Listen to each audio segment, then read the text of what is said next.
بسم اللہ الرحمن الرحیم۔ اسلامک اپڈیٹس کے معزز ناظرین السلام علیکم۔ آج ہم بات کریں گے غصے پر۔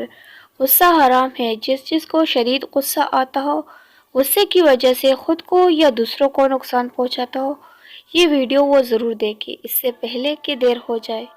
ڈاکٹر صاحب مجھے اب غصہ بہت زیادہ آنے لگا ہے، اتنی شدت سے آتا ہے کہ پورا وجود متاثر ہوتا ہے۔ میں اس کیفیت سے پریشان ہوں، حل بتائے۔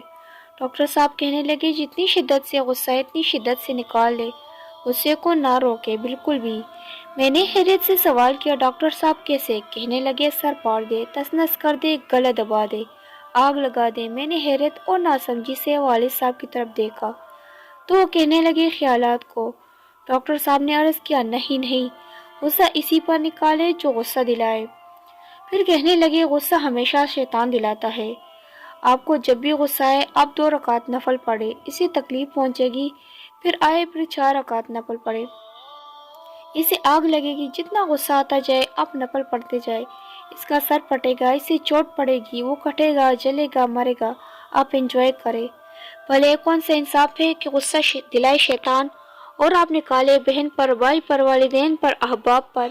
یقین کرے ڈاکٹر صاحب کی یہ جواب سن کر دل کو ایک دم اتنا سکون ملا اور بے آنکھوں میں آنسو آ گئے کہ ہم اپنی قوتوں کو کہاں ضائع کر رہے آخر۔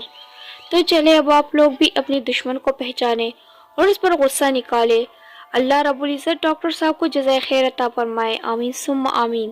پھر ڈاکٹر صاحب نے یہ بھی بتایا کہ ایک مرتبہ میرے پاس ایک مریض یہی شکایت لے کر آیا کہ غصہ بہت آتا ہے، تو ہم تو غصے سے کبھی روکتے ہی نہیں، سو انہیں بھی یہی مشورہ دیا۔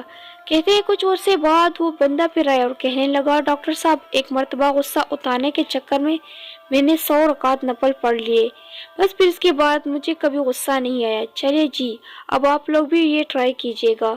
اس طرح مزید ویڈیوز کے لیے ہمارے چینل کو سبسکرائب ضرور